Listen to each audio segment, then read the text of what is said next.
اعوذ باللہ من الشیطان الرجیم بسم اللہ الرحمن الرحیم ما كان محمد ابا احد من رجالکم ولکن رسول اللہ وخاتم النبیین وکان اللہ بکل شیء علیما صدق اللہ مولانا العظیم ان اللہ وملائکتہ یصلون علی النبی یا ایہا الذین آمنوا صلوا علیہ وسلموا تسلیما الصلاۃ والسلام علیک یا سیدی یا رسول اللہ وعلی آلک و اصحابک یا حبیب اللہ۔ نماز اچھی، حج اچھا، روزہ اچھا اور زکوٰۃ اچھی، مگر میں باوجود اس کے مسلمان ہو نہیں سکتا نہ جب تک کٹ مروں میں خواجہ بطحا کی حرمت پر، خدا شاہد ہے کامل میرا ایمان ہو نہیں سکتا۔ جی ہاں سامعین محترم، آج ہم آپ کی خدمت میں حاضر ہوئے ہیں۔ جیسا کہ آپ کو معلوم ہے کہ آج کل ہمارے معاشرے میں ایک جہالت کی یا ایک بے ادبی اور گستاخی کی ایسی فضا قائم ہو چکی ہے کہ جس میں بہت زیادہ گھٹن بھی ہے، جس میں بہت بڑا یہ ایک المیہ ہے کہ ہم مسلمان ہونے کے باوجود بھی اس چیز کو کنٹرول نہیں کر پا رہے،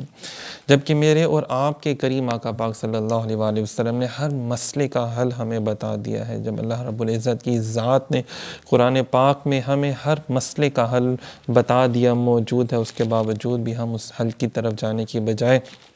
جو ہے خاموشی، کچھ لوگ خاموشی اختیار کر لیتے ہیں، کچھ لوگ جو ہے وہ اس کو فرقہ وارادیت کی طرف لے جاتے ہیں، اور کچھ لوگ کہتے ہیں کہ یار یہ بس علماء کا کام ہے، یہ بس جی پیران اعظام کا کام ہے۔ نہیں، یہ جو فضا ہے اس کو صاف کرنے کے لیے اپنے گھر کی گندگی جو صاف کرنی ہوتی ہے نا، آپ کسی سے پوچھتے نہیں ہیں، آپ خود ہی جھاڑو پکڑتے ہیں اور اپنے گھر کی گندگی جو ہے اس کو صاف کرنا شروع کر دیتے ہیں۔ تو ہم سرکار دو عالم نبی پاک صلی اللہ علیہ وآلہ وسلم کے امتی ہیں، تو یہ میرا آپ کا ہم سب کا فرض ہے کہ ہم بھی اس گندگی کو صاف کریں۔ سامعین محترم، جیسے کہ آپ کو معلوم ہے کہ ایک فرانس کے حوالے سے یورپین ممالک میں، آسٹریلیا میں اور دوسرے ممالک میں جیسے، اور انڈیا میں خاص کر، اور ہمارے ملک پاکستان میں بے شمار لوگ ہیں جو اپنے اپنے انداز میں کسی نہ کسی انداز میں کوئی بے ادبی کر رہا ہے، کوئی گستاخی کر رہا ہے، کسی نے نبی ہونے کا دعویٰ کر دیا، تو کہیں نہ کہیں ہماری کم علمی، ہماری جہالت جو ہے وہ ان کے جو مشن ہے اس کو تقویت دیتی چلی جا رہی ہے۔ تو خدا را ضرور قرآن پڑھیں، احادیث کا مطالعہ کریں اور اس کو سمجھیں۔ اسی ضرورت کے پیش نظر آستانہ عالیہ میں ادارہ جاء الحق میں ماشاءاللہ سے ایک سلسلہ شروع کیا جا رہا ہے عقیدہ ختم نبوت کورس کے حوالے سے، جہاں پہ یہ ریٹن فارم میں، پی ڈی ایف کی صورت میں اور لٹریچر کی پیپرز کی صورت میں جہاں پہ تقسیم کیا جائے گا، اسی طرح یہ ساتھ ساتھ اس کی ویڈیوز بھی بنیں گی تاکہ دوسرے ممالک میں، دوسرے شہروں میں جو دوست احباب ہیں وہ بھی اس سے مستفیض ہو سکیں۔ سامعین محترم، عقیدہ ختم نبوت کے حوالے سے انشاءاللہ تعالیٰ کچھ ٹاپکس ہیں، وہ بھی ساتھ ساتھ اس کے بیان ہوتے چلے جائیں گے۔ ایک سیریز ہوگی انشاءاللہ تعالیٰ، اس کے پارٹ 1، 2 اور 3 اسی طرح آتے چلے جائیں گے۔ آج کا یہ پہلا لیکچر جو ہے وہ اس موضوع پر تھا،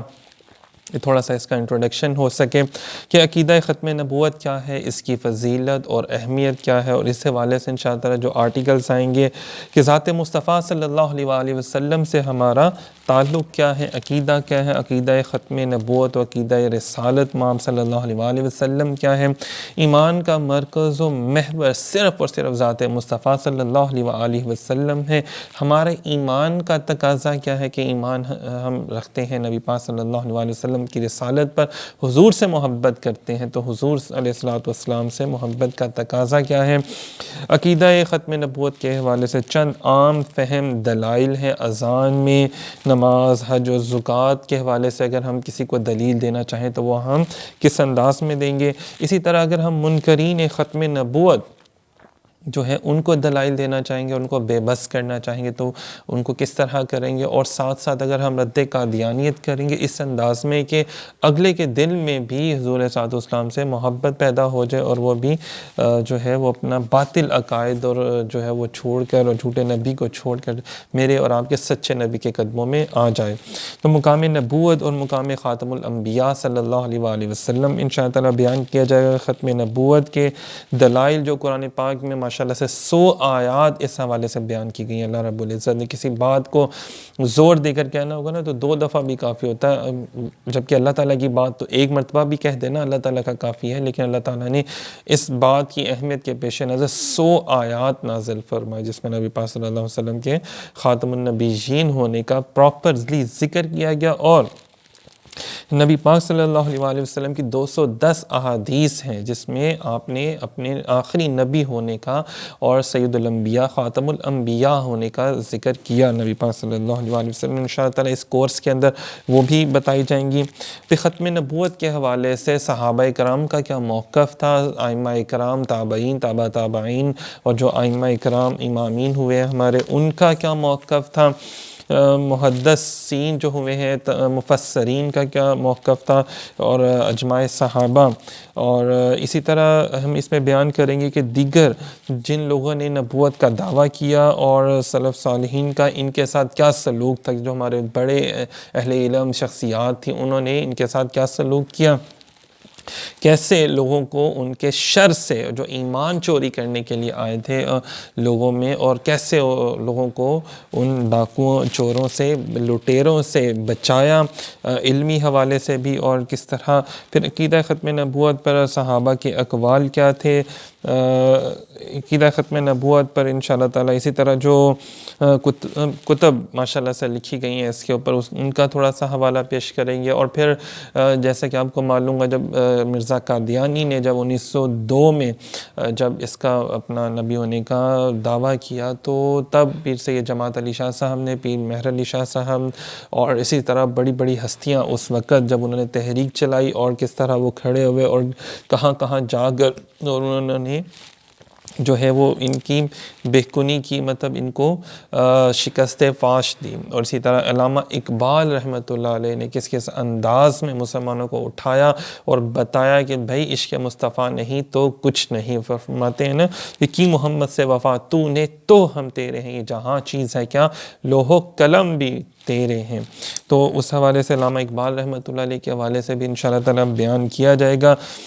آپ نے جو جو امت کے اس حوالے سے بیان کیا، اور پھر جو غازی تھے جیسے غازی علم دین شہید رحمۃ اللہ علیہ ہیں، یا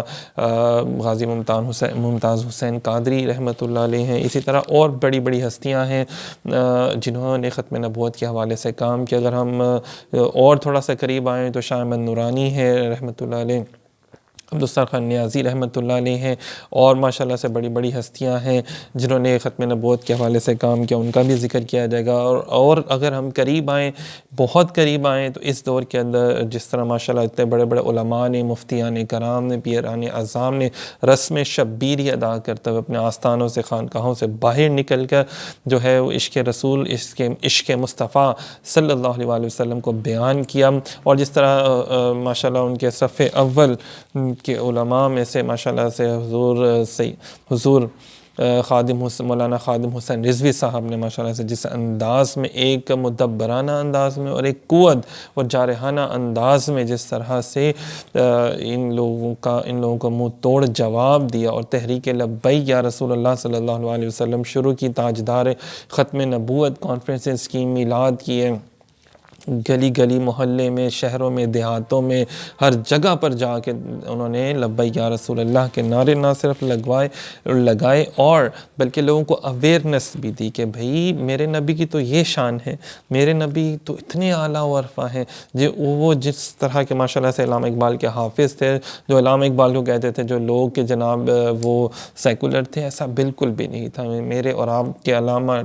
ڈاکٹر علامہ محمد اقبال رحمۃ اللہ علیہ، آپ تو بہت بڑے عاشق رسول ہیں، آپ خود فرماتے ہیں کہ قوت عشق سے ہر پست کو بالا کر دے، دہر میں اسم محمد سے اجالا کر دے۔ جس شخص کا یہ عقیدہ ہوگا تو آپ خود ہی اندازہ کر لیں تو اس کا عالم کیا ہوگا، جو وہ خود فرماتے ہیں کہ جناب ہماری ساری عقیدتوں، محبتوں، ہماری ہر طرح کی جو ہے وہ ادب کا مرکز، عشق کا مرکز صرف اور صرف ذات مصطفیٰ صلی اللہ علیہ وآلہ وسلم ہی ہونی چاہیے، اور ذات مصطفیٰ صلی اللہ علیہ وسلم کے علاوہ کچھ بھی نہیں ہے۔ بلکہ آپ نے بڑے پیارے سے انداز میں بیان فرمایا کہ اس کے علاوہ کیا ہے، یہ اس کا آپ کا ایک شعر ہے بڑا پیارا سا، اس کا ترجمہ ہے کہ اپنے آپ کو حضرت محمد صلی اللہ علیہ وآلہ وسلم تک پہنچاؤ۔ کیوں کہ سارے کا سارا دین آپ صلی اللہ علیہ وسلم کی ذات گرامی سے وابستگی میں ہے، اور آپ ان تک نہ پہنچ سکے تو پھر سب کچھ جو ہے وہ حضور کے جو دشمن ہے ابو لہب کی طرح بیکار ہے۔ اگر ان سے محبت نہیں تو پھر کچھ بھی نہیں، اور اگر ان سے محبت ہے تو پھر سب کچھ ہی بہت زیادہ اعلیٰ و عرفہ ہے۔ سامعین محترم، عقیدہ ختم نبوت کیا ہے؟ عقیدہ سب سے پہلے تو اگر ہم دیکھیں تو عقائد ہمارے کیا ہیں، جو ہمیں عقائد ہمیں پڑھائے جاتے ہیں ماشاءاللہ سے علماء سے ہم پڑھتے ہیں کہ توحید، رسالت، آخرت پر ایمان لانا، اللہ کے فرشتوں پر ایمان لانا، اور آسمانی کتابیں جو اللہ تعالیٰ نے ہمیں نازل کی ان سب پر ایمان لانا۔ مگر ان سب کی اصل کیا ہے؟ نبی پاک صاحب الولا خاتم الانبیاء سید الانبیاء صلی اللہ علیہ وآلہ وسلم کی نبوت اور رسالت پر پکا ایمان لے کر آنا۔ سامعین محترم، ہمارے ایمان کا مرکز اور محور صرف نبی پاک صلی اللہ علیہ وسلم کی ذات محترم ہونی چاہیے۔ قرآن پاک میں ہے، سورۃ الاعراف کی آیت نمبر 157 میں بیان فرمایا فَالَّذِينَ آمَنُوا بِهِ وَعَزَّرُوهُ وَنَصَرُوهُ وَاتَّبَعُوا النُّورَ الَّذِي أُنزِلَ مَعَهُ أُولَٰئِكَ هُمُ الْمُفْلِحُونَ۔ پس جو لوگ اس برگزیدہ رسول صلی اللہ علیہ وآلہ وسلم پر ایمان لائیں گے اور ان کی تعظیم و توقیر کریں گے، ان کے دین کی مدد و نصرت کریں گے، اور اس نور قرآن کی پیروی کریں گے جو ان کے ساتھ اتارا گیا ہے، وہی لوگ فلاح پا جانے والے ہیں۔ سامعین محترم، ذرا غور کیجئے گا کہ فلاح پا جانے والے کو ہم کہتے ہیں حی علی الفلاح، فلاح کی طرف، آؤ کامیابی کی طرف، آؤ نماز کی طرف، آؤ کامیابی کی طرف۔ تو کیا میں نے اور آپ نے صرف نماز پڑھی تو کیا ہم کامیاب ہو جائیں گے؟ نہیں، ایسے کامیاب نہیں ہوں گے۔ میں نماز پڑھتا ہوں لیکن میں سود بھی کھاتا ہوں، میں نماز پڑھتا ہوں لیکن ماں باپ کا ادب نہیں کرتا، بڑوں کا ادب احترام سے پیش نہیں آتا، اپنے ہمسایوں سے ادب احترام سے پیش نہیں آتا، کوئی بھوکا مر رہا ہے اسے کھانا نہیں کھلاتا، میں 2 نمبر چیزیں بیچتا ہوں، میں ملاوٹ کرتا ہوں، تو ان سارے کام بھی کرتا ہوں، تو کیا صرف میں نماز پڑھ لوں گا تو میں کامیاب ہو جاؤں گا؟ نہیں۔ اللہ رب العزت نے کنڈیشن لگا دی، بتایا کہ بھائی اگر میرے محبوب نبی پاک صلی اللہ علیہ وآلہ وسلم سے کے اوپر تمہیں ایمان لانا ہوگا، ان سے محبت کرنا ہوگی۔ مولا کیا ایمان لانے سے، ان سے محبت کرنے سے کافی ہو جائے گا معاملہ؟ فرمایا نہیں، اب تمہیں ان کی تعظیم بھی کرنی ہے، توقیر بھی کرنی ہے۔ سامعین محترم، ایک تو تعظیم وہ ہے کہ جو ہم اپنے والدین کے سامنے کرتے ہیں، ادب کرتے ہیں، احترام کرتے ہیں، ایک اساتذہ اکرام کی تعظیم و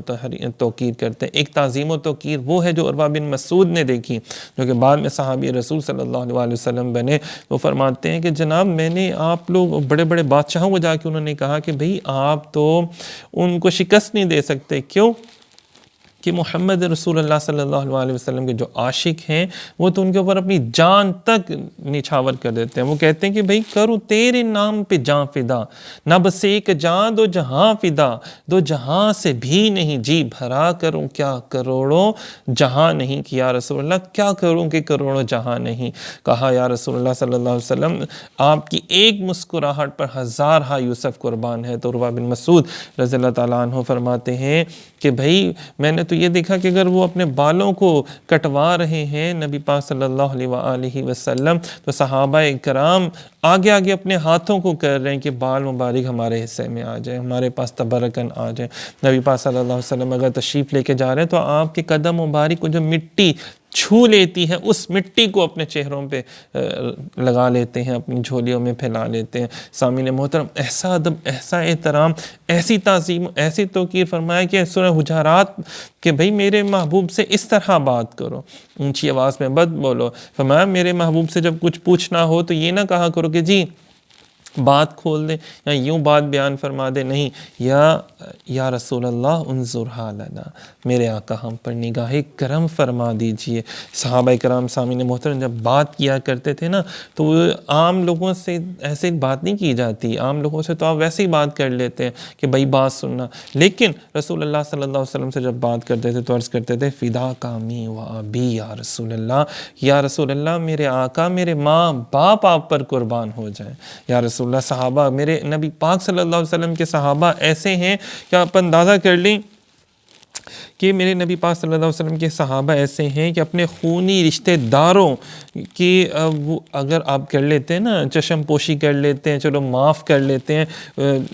کوئی گستاخی بے ادبی ہو جاتی ہیں، لیکن شان رسالت آپ صلی اللہ علیہ وسلم میں وہ کوئی بھی رعایت دینے کے حق میں نہیں تھے، وہ کوئی بھی رعایت دینے کے حق میں نہیں تھے۔ کیسی محبت ہوگی، کیسی تعظیم ہوگی۔ حضرت عمر فاروق رضی اللہ تعالیٰ عنہ نے فرما دیا کہ جب کوئی شخص آیا کہ جی مجھے رسول اللہ صلی اللہ علیہ وسلم کا فیصلہ قبول نہیں، آپ نے فرمایا ٹھہرو میں آتا ہوں، جب آئے تو واپس گھر سے اندر سے تو تلوار سے اس کا سر قلم کر دیا، بارگاہ رسالت میں آپ صلی اللہ علیہ وسلم میں حاضری ہو گئی، پوچھا اے عمر تم نے یہ مسلمان کو کیوں مار دیا؟ عرض کیا حضور جس کو آپ کا فیصلہ پسند نہیں اس کے لیے عمر کی تلوار یہ فیصلہ کر دیا۔ تو سامعین محترم اس طرح کے بے شمار واقعات سے ہماری جو احادیث کی کتابیں جو ہے وہ بھری پڑی ہیں ماشاءاللہ سے، اگر میں آپ کو سناتا چلا جاؤں تو اسی طرح موضوع کی طرف آتے ہیں۔ سورۃ الاعراف میں فرمایا نا کہ نبی پر ایمان لانا، نبی سے محبت کرنا، ان کی تعظیم اور توقیر کرنا، حد سے زیادہ آگے بڑھنا ہے۔ لوگ سمجھیں کہ یار یہ واقعی دیوانہ ہے، یہ تو پاگل ہے، یہ تو ایسے لوگ سمجھیں کہ بھائی یہ تو نبی کا دیوانہ ہے۔ تو جو نبی کے دیوانے ہو جاتے ہیں وقت کے داتا حضور بن جاتے ہیں، جو نبی کے دیوانے ہوتے ہیں وہ شیخ عبد القادر جیلانی بن جاتے ہیں، جو نبی کے دیوانے ہوتے ہیں وہ ہزاروں لاکھوں لوگوں کو جا کے پھر اسلام سے روشناس کروا دیتے ہیں۔ سامعین محترم بات آگے چلتی ہے، فرمایا کہ دین کی مدد کرنی ہے، دین کی نصرت کے لیے، بلندی کے لیے، سر بلندی کے لیے کام کرنا۔ اگر میں صرف محبت کرتا ہوں، تعظیم کرتا ہوں، لیکن میں دین کی خدمت کوئی نہیں کرتا، میں اگلی بات جو ہے وہ قرآن کی پیروی نہیں کرتا، قرآن پہ جو میرے آقا کریم علیہ السلام نے امت کو درس دیا قرآن کا وہ میں نہیں اس پر عمل کرتا، تو کیا میں بخشا جاؤں گا؟ کیا میں کامیابی پا لوں گا؟ تو سامعین محترم ہمارے کچھ لوگ ہیں جو تعظیم اور ایمان رکھتے ہیں، اور کچھ لوگ ہیں جو صرف دین کے حوالے سے کام کرتے ہیں یا دین پر عمل کرنے کی کوشش کرتے ہیں۔ تو کیا حضور کی محبت کو چھوڑ کے، تعظیم چھوڑ کے جو دین پر عمل کر رہے ہیں کیا وہ کافی ہو جائے گا؟ کیا صرف محبت کرنا اور تعظیم کرنا یہ کافی ہوگا اور ہم دین پر عمل کرنا چھوڑ دیں؟ مطلب یہ چاروں باتیں جو ہیں وہ ہماری زندگی کے لیے بہت زیادہ اہمیت کی حامل ہیں۔ آج لوگ کہتے ہیں کہ یار میں حضور سے محبت کرتا ہوں لیکن میں نے کوئی مدرسہ نہیں بنانا، میں حضور سے محبت تو کرتا ہوں لیکن میں نے دین کی خدمت کے لیے کوئی کام نہیں کرنا، میں حضور سے محبت تو کرتا ہوں لیکن یار میں نے کوئی ایسا کام نہیں کرنا جس سے لوگ مجھے مولوی سمجھیں یا مجھے لوگ ایسا سمجھیں۔ بھائی یہ مولوی کی بات نہیں، یہ تو اللہ اور اس کے رسول کی بات ہے۔ اگر آپ اللہ اور اس کے رسول سے محبت کرتے ہو تو علامہ اقبال رحمۃ اللہ علیہ دیکھ لیں کتنی بڑی دین کی انہوں نے خدمت کی، انہوں نے کتنا زیادہ عشق رسول صلی اللہ علیہ وسلم لوگوں کو سکھایا، بتایا۔ اگر میں یہ کہوں کہ ان کی گھٹی میں ڈال دیا تو یہ برا نہ ہوگا، بے جا نہ ہوگا، مبالغہ آرائی نہ ہوگی۔ جتنے بڑے بڑے کام ہمارے جو ہیں وہ بڑے ہیں انہوں نے کیے، تو ہمیں بھی چاہیے کہ ہم بھی آگے بڑھیں، کہ مدارس دین کے حوالے سے کام کریں۔ جو لوگ ہیں ہمارے ان کو پوچھیں جا کے یار بھئی تم بھوکے تو نہیں ہو، تم پیاسے تو نہیں ہو؟ کیا میرے نبی پاک صلی اللہ علیہ وسلم نے لوگوں کو عطا نہیں کیا، لوگوں کو بتایا نہیں، ان کو ہر چیز کر کے دکھائی؟ اور بھی سامعین محترم ہم لوگ دین کے حوالے سے کتنی کو مدد کرتے ہیں؟ بہت کم۔ دین کے حوالے سے دینے پہ بات آتی ہے نا، ہم لوگ 3-4 ہزار کا کھانا جا کے کھائیں گے، 50-60 ہزار کا موبائل لے لیں گے، ہم لوگ بڑی بڑی مہنگی کوٹھیوں میں رہ لیں گے، بڑی اچھی اور بہترین قسم کی گاڑیاں انجوائے کر لیں گے، لیکن جب دین کے لیے پیسے نکالنے ہوں گے تو 10 روپے کا نوٹ نکلے گا، مسجد کے لیے 5 روپے کا نوٹ نکلے گا، اور وہ بھی دیتے وقت ہم مسجد یا مدرسے یا کسی ادارے کے لیے جہاں پہ قرآن و حدیث اور نبی پاک صلی اللہ علیہ وسلم کے دین سکھایا جائے گا، محبت سکھائی جائے گی، اور اس کے لیے ہمارے لیے کیا نکلتا ہے؟ صرف 5 روپے، پھر 10 روپے۔ لیکن اللہ تعالیٰ نے وعدہ کیا ہوا ہے کہ محبوب آپ کا ذکر بلند سے بلند تر ہوگا۔ دیکھیں اس کے باوجود بھی اللہ اپنے محبوب کا ذکر بلند سے بلند تر کرتا چلا جا رہا ہے۔ وَرَفَعْنَا لَكَ ذِكْرَكَ کی آیت آپ کے سامنے ہے۔ بس یہ اللہ تعالیٰ سے دعا مانگیں کہ اللہ تعالیٰ کا حضور کا ذکر تو آپ نے بلند کرنا ہی ہے، بس اس میں تھوڑا سا ہمارا بھی نام آ جائے، تھوڑا سا ہمارا بھی کام آ جائے۔ وہ کہتے ہیں نا، علامہ اقبال نے فرمایا بڑا پیارا سا کہ یہ دشمنوں کو بھی مارے پتہ کہ یہ فاقہ کش جو موت سے نہیں ڈرتا، روح محمد اس کے بدن سے نکال دو۔ تو یہ جو فاقہ کش ہے نا، یہ کہتے ہیں کہ جناب دشمنوں کو بھی پتہ ہے کہ جناب یہ ان کو جو مرضی کہہ دو یہ کبھی نہیں بولیں گے۔ دیکھیں ہم کہاں بول رہے ہیں، ہماری تعلیم کا نظام کا بیڑا غرق کر دیا، ہماری سیاست کا نظام کا بیڑا غرق کر دیا، ہمارے کتنے نظاموں کا بیڑا غرق کر کے رکھ دیا، لیکن نہیں بولے، ہمارے لوگ نہیں کھڑے ہوئے، لیکن کھڑے ہوتے ہیں تو صرف ایک بات کے اوپر، عشق رسول صلی اللہ علیہ وآلہ وسلم پر۔ دوستوں، ساتھیوں، بھائیوں، ماؤں، بہنوں، بیٹیوں سے بھی التماس ہے کہ یہ روح محمد ہمارے بدن کے اندر ہے۔ وہ چاہتے ہیں کہ جو اغیار ہیں، جو دشمن ہے دین اسلام کے، وہ چاہتے ہیں کہ روح محمد ان کے بدن سے نکال دیں۔ بس آپ نے کوشش کرنی ہے کہ یہ آپ کے جسم سے نہ نکلے، ورنہ تو پھر ابو لہب سے بھی زیادہ بدتر اور ہم لوگ ہو جائیں گے۔ تو بس دعا کرنی ہے کہ اللہ پاک جو ہے وہ ہمیں روح محمد ہمارے اندر سے نکل جائے، تو پھر ہماری کوئی اوقات نہیں، کوئی حیثیت نہیں رہ جاتی ہے۔ تو سامعین محترم، یہ چاروں چیزیں ہم نے عمل کرنا ہے، محبت بھی کرنی ہے، حضور سے ایمان لانا ہے، ہم نے کیا کرنا ہے، اور حضور علیہ السلام کی تعظیم و توقیر بھی کرنی ہے، دین کی مدد بھی کرنی ہے، اور قرآن پر عمل بھی کرنا ہے۔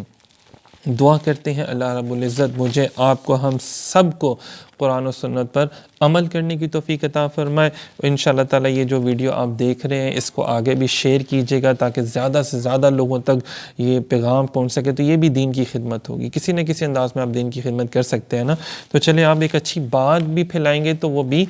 دین کی خدمت ہوگی، اور خدا را کوشش کریں اگر کوئی برائی پھیل رہی ہو تو اس کو پھیلنے سے روکیں، اس کو آگے نہ بڑھائیں بلکہ اس کو روکیں، اسے ختم کریں، اور زیادہ سے زیادہ کسی بھی طرح کے میڈیم جو آج کل جدید میڈیا، اگر print media, social media, electronic media, جہاں جہاں جو ہے یہ دشمن ہمارے کام کر رہے ہیں، تو آپ لوگ بھی جو صلاحیتیں رکھتے ہیں وہ لوگ آئیں میدان، یہ بھی میدان جنگ ہے، میدان جہاد ہے، تو یہ ہمیں اس پہ کرنا چاہیے۔ ہمارے آرمی چیف صاحب نے بھی کہا تھا نا کہ 5th جنریشن وار ہے، پروپیگنڈا وار چل رہی ہے، تو یہ پروپیگنڈا جو مسلمانوں کے خلاف، پاکستانیوں کے خلاف 750 چینل بنائے گئے اور 116 ممالک میں چلائے گئے، اور مسلمانوں